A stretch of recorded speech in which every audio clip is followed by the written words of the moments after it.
Ave Regina, Mater misericordiae, vita dulcedo, estes nostra salve. The Lord be with you. A reading from the Holy Gospel according to St. Mark. After making the crossing to the other side of the sea, Jesus and his disciples came to the land of Gennesaret and tied up there. As they were leaving the boat, people immediately recognized him. They scurried about the surrounding country and began to bring in the sick on mats to wherever they heard he was.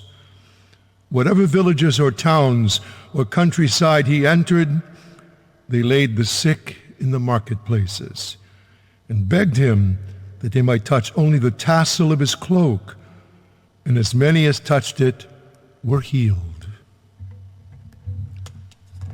The Gospel of the Lord.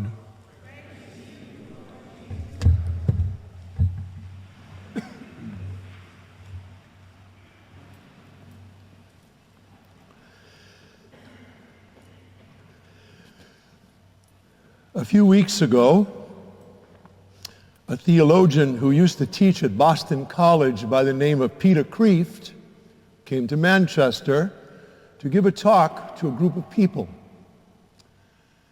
And basically, the boiled-down version of his talk, and the substance of his talk, was that he said that there are first things and there are second things.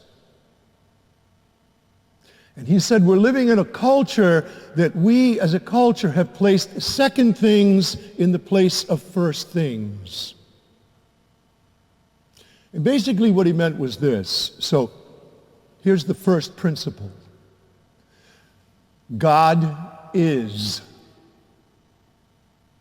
God is the first principle. Here's the second principle. I and you and we are created by God to worship him. And so if we're living in a culture that has placed second principles in place of first, then what that means is that God is not. And if God is not, then I must place myself in the place of first principles, and I must discover the divine presence because I'm made to worship. In other words, I have to create God because I'm made to worship. And so I'm going to worship either first principles or second. Some time ago, a young man, probably about 25, maybe between 25 and 30, came to me and said, "Father, would you hear my confession? I'm sick." "You're sick?" "Yes." "I'm morally and spiritually bankrupt, Father." "Really?" He said, "I've tried alcohol.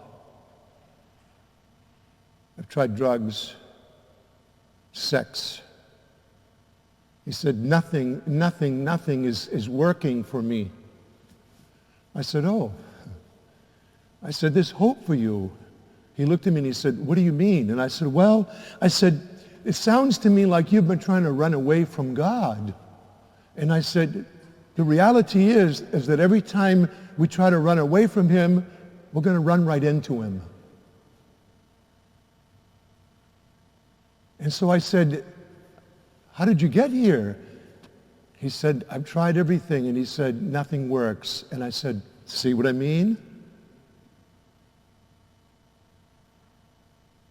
How come the people in the gospel, well, first of all, what did Solomon say? Solomon says, God desires to dwell in the dark cloud.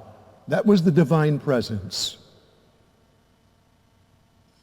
So how come the people, wherever Jesus went, wanted to touch him? Well, they must have recognized something that Solomon did, that the divine presence was dwelling in Christ.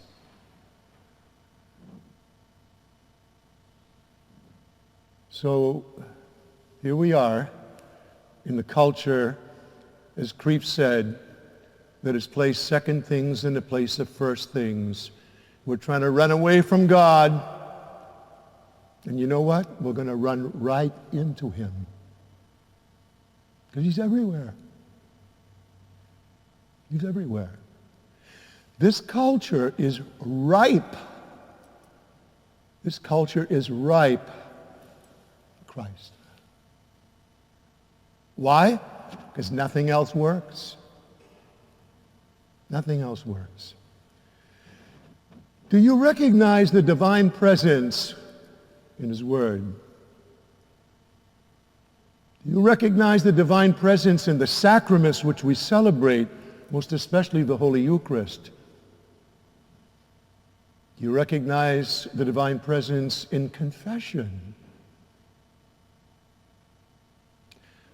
I had a woman who came to me years ago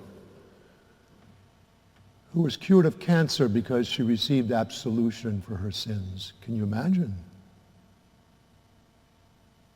Powerful witness. Everywhere he went, they wanted to touch him. And as many as touched him were healed. The main thing is to remember to keep the main thing, the main thing. Regina Celi, letare, alleluia, qui aquam meruisti portare, alleluia, resurrexit sicut dixit, alleluia, ora pro nobis Deum, alleluia.